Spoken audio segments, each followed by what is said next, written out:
Viewers আসসালামু আলাইকুম। বিডিএনএস বাংলা নিউজে আপনাকে স্বাগত জানাচ্ছি। শুরুতেই থাকছে আজকের গুরুত্বপূর্ণ সংবাদ শিরোনাম, পরে থাকবে এ নিয়ে বিস্তারিত। মালয়েশিয়ায় বৈধতা পাচ্ছে ১.৫ লাখ বিদেশি কর্মী, বেশিরভাগই বাংলাদেশি। আর জানাবো দলীয় কর্মীদের জনগণের পাশে দাঁড়ানোর আহ্বান ওবায়দুল কাদেরের। আর থাকছে খুলনা বিভাগে একদিনে করোনায় ৪০ জনের মৃত্যু। আর জানাবো কুরবানির পশু বহনে বিশেষ ট্রেন চালু। এবং সবশেষ জানাবো ভারত সহ ৮ দেশ থেকে বাংলাদেশে প্রবেশে নিষেধাজ্ঞা। এতক্ষণ শুনছিলেন সংবাদ শিরোনাম, এবার দেখুন এ নিয়ে বিস্তারিত সংবাদ। আর প্রতি ঘন্টার আপডেট নিউজ পেতে আমাদের চ্যানেলটি সাবস্ক্রাইব করে পাশে থাকা বেল বাটনটি বাজিয়ে দিন। আর পুরো নিউজটি দেখতে অবশ্যই ভিডিওটি শেষ পর্যন্ত দেখুন। এদিকে মালয়েশিয়ায় অবৈধ বা অনিয়মিত হয়ে পড়া বিদেশি কর্মীদের চলমান বৈধকরণ কর্মসূচির মেয়াদ বৃদ্ধি করা হচ্ছে। মন্ত্রিসভার বৈঠকে করোনা পরিস্থিতি বিবেচনায় এটি ৩১শে ডিসেম্বর পর্যন্ত বাড়ানোর সিদ্ধান্ত হয়। সোমবার এক মিডিয়া নোটে এই তথ্য জানান মালয়েশিয়ান ইমিগ্রেশন কর্তৃপক্ষ। অবৈধদের চলমান বৈধকরণ কর্মসূচির মেয়াদ বাড়ানোর বিষয়ে ক্যাবিনেটে সম্মত হয়েছে জানিয়ে নোটে বলা হয়, কোভিড-১৯ মোকাবেলায় গৃহীত মালয়েশিয়ার জাতীয় ইমিগ্রেশন প্রোগ্রাম বাস্তবায়নে মেয়াদ বাড়ানোর সিদ্ধান্ত সহায়ক হবে বলে আশা করা যায়। চলতি মাসের ১লা তারিখে অর্থাৎ ১লা জুলাই পর্যন্ত বৈধকরণ কর্মসূচির সময়সীমা নির্ধারিত ছিল জানিয়ে নোটে আরও বলা হয়েছে, ওই সময়ের মধ্যে ২,৪৮,০৮৩ বিদেশি কর্মী রিহ্যাবিলিটেশন প্ল্যানের আওতায় এসেছে বা রেজিস্ট্রেশনভুক্ত হয়েছে। ওই কর্মসূচির একটি গুরুত্বপূর্ণ দিক হচ্ছে রেজিস্ট্রেশনভুক্তদের মধ্যে যারা দেশে ফিরতে আগ্রহী তাদের জেল জরিমানা মওকুফ করা হচ্ছে, অর্থাৎ তাদের বিনা বাধায় নিজ নিজ গন্তব্যে ফেরার সুযোগ প্রদান। হিসাব বলছে ১লা জুলাই পর্যন্ত ৯৭,৮৯২ জন বিদেশি শ্রমিক নিজ নিজ দেশে ফেরার আকুতি জানিয়েছেন। সে মতে ১,৪৯,৮৮৯ জন ওয়ার্কফোর্স রিহ্যাবিলিটেশন কর্মসূচিতে অন্তর্ভুক্ত হতে আর্জি জানিয়েছে। নির্ধারিত সময়ের মধ্যে নিয়োগকর্তা জোগাড় করার সহ অত্যাবশ্যকীয় শর্তাবলী পূরণ করতে পারলে তারা কর্মের অধিকার সহ বৈধতা পাবেন। সরকারি নোটে আরও বলা হয়েছে, বিদেশি কর্মীদের প্রতি অত্যধিক সময় হয়ে মন্ত্রিসভার বৈঠকের সভা এবং ওয়ারাক রাজ্যে কেন্দ্রীয় কর্মসূচি নিয়ে যাওয়ার বিষয়ে ইতিবাচক আলোচনা হয়েছে। তবে আওতা বাড়ানোর বিষয়টি নির্ভর করছে রাজ্য সরকারের সঙ্গে কেন্দ্রীয় সরকারের চুক্তির উপর। উল্লেখ্য, সোর্স কান্ট্রি হিসেবে পরিচিত ১৫ দেশের নাগরিকরা বৈধকরণ কর্মসূচির ওই সুযোগ নিচ্ছেন, যাতে উল্লেখ্য সংখ্যক অর্থাৎ অর্ধেকেরই বেশি বাংলাদেশি রয়েছে বলে অনুমান করা যায়।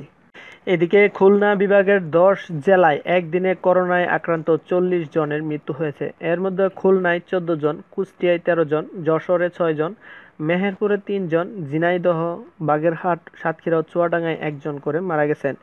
এই সময়ে একদিনে সর্বোচ্চ আক্রান্ত রোগী শনাক্ত হয়েছে। আজ মঙ্গলবার বিভাগীয় স্বাস্থ্য অধিদপ্তর এই তথ্য জানিয়েছেন। স্বাস্থ্য অধিদপ্তর থেকে আরও জানানো হয়েছে, গত ২৪ ঘন্টায় ৫,০৬৬ জনের নমুনা পরীক্ষা করে ১,৮৬৫ জনের করোনা শনাক্ত হয়েছে। এর আগের ২৪ ঘন্টায় ১,৪৭০ জনকে শনাক্ত করা হয়েছিল। অধিদপ্তর থেকে আরও জানানো হয়, গত বছরের ১৯ মার্চ খুলনা বিভাগের মধ্য চুয়াডাঙ্গায় প্রথম করোনা রোগী শনাক্ত হয়। আজ সকাল পর্যন্ত বিভাগের ১০ জেলায় আক্রান্ত মোট ৬৩,৮৯৯ জন শনাক্ত হয়েছেন। মারা গেছেন ১,৩০৫ জন। এদিকে সরকারের পাশাপাশি দলীয় নেতাকর্মী, জনপ্রতিনিধি ও সামর্থ্যবানদের অসহায় মানুষের পাশে দাঁড়ানোর আহ্বান জানিয়েছেন আওয়ামী লীগের সাধারণ সম্পাদক এবং সড়ক পরিবহন ও সেতুমন্ত্রী ওবায়দুল কাদের। তিনি আরও বলেছেন, দুর্যোগে পরস্পরের পাশে দাঁড়ানোর মধ্য দিয়েই মানুষের মধ্যে মানবিকতা ফুটে ওঠে। তাই সরকারের পাশাপাশি দলীয় নেতাকর্মী, জনপ্রতিনিধি ও সামর্থ্যবানরা অসহায় মানুষের পাশে দাঁড়ান। মঙ্গলবার সকালে তার সরকারি বাসভবনে আয়োজিত নিয়মিত সংবাদ সম্মেলনে এই তথ্য জানান সেতুমন্ত্রী। যে কোনো মহামারীর উৎকল্পে প্রতিকারের চেয়ে প্রতিরোধী উত্তম ব্যবস্থা উল্লেখ করে তিনি আরও বলেছেন, করোনা মহামারী থেকে সুরক্ষা পেতে সকলের সর্বোচ্চ মাত্রার সচেতনতার মধ্য দিয়ে প্রতিরোধ ব্যবস্থা জোরদার করতে হবে। সামান্য অবহেলা বা উদাসীনতা শুধু নিজের নয়, পুরো পরিবারকে চিরচেনা জগৎ থেকে ছিটকে দিতে পারে। এজন্য সবাইকে সচেতন থাকতে হবে। এ সময় তিনি আরও বলেছেন, অসহায় ও খেটে খাওয়া মানুষের আর্থিক এবং খাদ্য নিরাপত্তায় সরকার নিয়েছে নানামুখী উদ্যোগ।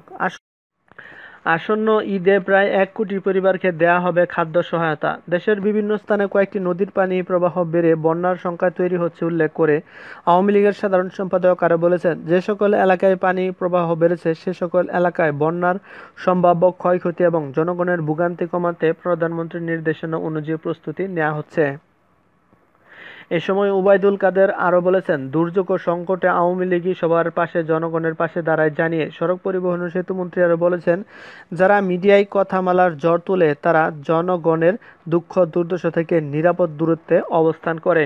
মেগা প্রকল্পের বরাদ্দ কমিয়ে করোনার জন্য অর্থ সংস্থানের ব্যবস্থা করা হোক। বিএনপি নেতাদের এমন বক্তব্য প্রসঙ্গে আওয়ামী লীগের সাধারণ সম্পাদক বলেছেন, করোনার জন্য সরকার পর্যাপ্ত বরাদ্দ রেখেছে, এক্ষেত্রে অর্থ সংস্থানের কোনো ঘাটতি নেই, হবেও না।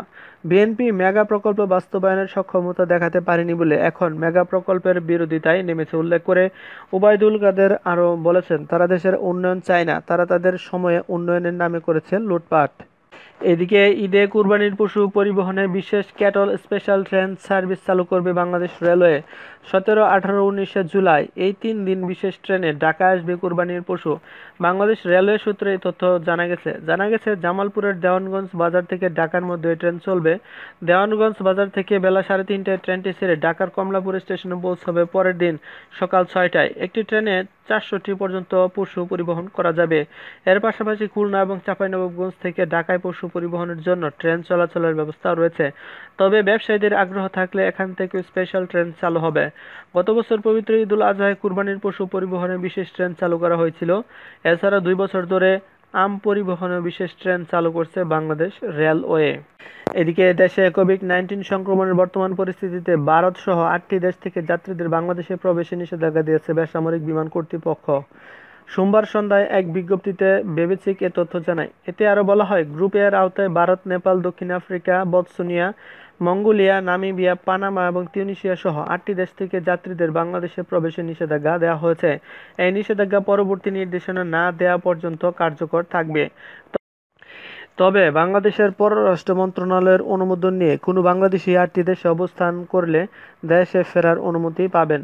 বাংলাদেশি মেরিনার দেশে ফেরার আগের 15 দিনের মধ্যে এই 8টি দেশে থাকলে তাদের পেশা সম্পর্কিত তথ্য ও বৈধ কাগজপত্র দেখিয়ে দেশে ফিরতে পারবেন। এক্ষেত্রে দেশে আসার পর নিজ খরচে সরকার মনোনীত হোটেলে 14 দিনের প্রাতিষ্ঠানিক কোয়ারেন্টাইনে থাকতে হবে। বিজ্ঞপ্তি অনুযায়ী গ্রুপ বি এর আওতায় Argentina, Brazil, Colombia, Costa Rica, Georgia, Kuwait, Malaysia, মালদ্বীপ, ওমান, সংযুক্ত আরব আমিরাত, যুক্তরাজ্য ও উরুগুয়ে সহ 12টি দেশের যাত্রীরা বাংলাদেশে প্রবেশের অনুমতি পাবে। এসব দেশ থেকে আগ্রহ যাত্রীদের টিকা দেয়া থাকলে 14 দিনের হোম কোয়ারেন্টাইনে থাকতে হবে। আর টিকা না দেয়া থাকলে নিজ খরচে সরকার মনোনীত হোটেলে 14 দিনের বাধ্যতামূলক কোয়ারেন্টাইনে থাকতে হবে।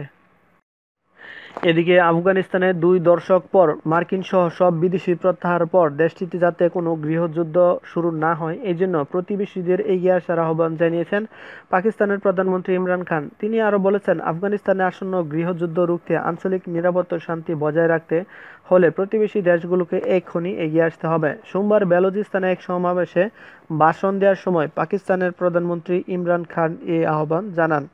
আফগানিস্তানের বর্তমান পরিস্থিতি নিয়ে ইমরান নবনির্বাচিত প্রধানমন্ত্রী ইব্রাহিম রাইসির সাথেও কথা বলেছেন পাকিস্তানের প্রধানমন্ত্রী। ইমরান খান আরও বলেছেন, প্রতিবেশী দেশ আফগানিস্তানে গৃহযুদ্ধ শুরু হলে গোটা অঞ্চলে বিশেষ করে পাকিস্তানের সাথে মধ্য এশিয়ার দেশগুলোর ব্যবসা বাণিজ্য ক্ষতিগ্রস্ত হবে। এভাবে আফগানিস্তানের বিপদে ফেলে মার্কিন বাহিনীর সটকে পড়াও সমালোচনা করেছেন ইমরান খান। এদিকে বিদেশি সেনাদের চলে যাওয়ার খবরে তালেবান আবারও মাথাচাড়া দিয়ে উঠেছে। তারা ইতিমধ্যেই 421 জেলার মধ্যে 140টির বেশি দখল করে নিয়েছে।